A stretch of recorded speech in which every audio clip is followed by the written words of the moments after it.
അസ്സലാമു അലൈക്കും. പിശാചിന്റെ ഷർറിൽ നിന്നും രക്ഷപ്പെടാനുള്ള ദുആ.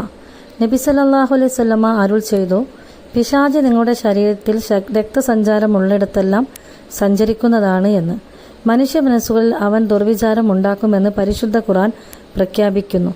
പിശാചിന്റെ കടുത്ത ദുർബോധനങ്ങളിൽ നിന്നും രക്ഷപ്പെടുവാൻ താഴെ പറയുന്ന ദുആ ഓതുക. എന്നാൽ പ്രഭാതത്തിലും പ്രദോഷത്തിലും ഓരോ തവണ ഓതിയാൽ ഏറ്റവും നന്നായിരിക്കും. 5 നേരവും നമസ്കാരത്തിന് മുമ്പായി ഓതിയാലോ നമസ്കാരത്തിൽ ശ്രദ്ധയും ഏകാഗ്രതയും കിട്ടും. ഇനി ഒരാൾ ഒറ്റയ്ക്ക് വിജനമായ സ്ഥലങ്ങളിലോ അല്ലെങ്കിൽ ഒറ്റയ്ക്ക് ജലാശയങ്ങളിലോ അല്ലെങ്കിൽ ആർപ്പാർപ്പില്ലാത്ത വീടുകളോ മറ്റോ പോകേണ്ടി വന്നാൽ നിർബന്ധമായും ആയത്തുൽ കുർസിയോടൊപ്പം ഈ ദുആയും ഓതുക. പിശാചിന്റെ എല്ലാവിധ ഷർറുകളിൽ നിന്നും അള്ളാഹു നമ്മെ കാത്തു രക്ഷിക്കും ഇൻഷാ അള്ളാഹ്.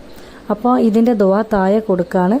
എല്ലാവരും ഈ ഒരു ദുആ പഠിച്ച് വെക്കുക, അല്ലെങ്കിൽ എഴുതിയിട്ടെങ്കിലും കയ്യിൽ വെക്കുക. കാരണം നമ്മളൊക്കെ പോകുന്ന സമയത്ത് ഒറ്റപ്പെട്ടിട്ടാണോ പോവേണ്ടി വരിക. ഒറ്റയ്ക്ക് ഇറങ്ങി ഇപ്പോൾ കളിക്കാൻ പോവുകയാണെങ്കിലും കുളിക്കാൻ പോവുകയാണെങ്കിലും ഒരു പണിയെടുക്കുമ്പോൾ ഒറ്റപ്പെട്ട് മുകളിലത്തെ നല്ല ഒറ്റപ്പെട്ടിട്ടാണെങ്കിലും ഏത് സമയത്താണ് നമ്മുടെ ശരീരത്തിലേക്ക് പിശാച് കടന്നു കൂടാ എന്ന് നമുക്ക് പറയാൻ പറ്റില്ല.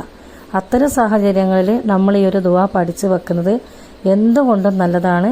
ഇൻഷാ അല്ലാഹ് ആർക്കും ഒരു ആപത്തുമില്ലാതെ നല്ലൊരു അള്ളാഹിൻ്റെ കാവലോട് കൂടി നല്ലൊരു ഹൈറായിട്ട് ജീവിക്കാൻ, ആരോഗ്യത്തോടെ ജീവിക്കാൻ അള്ളാഹു തൗഫീക്ക് നൽകട്ടെ. ആമീൻ ആമീൻ യാ റബ്ബൽ ആലമീൻ.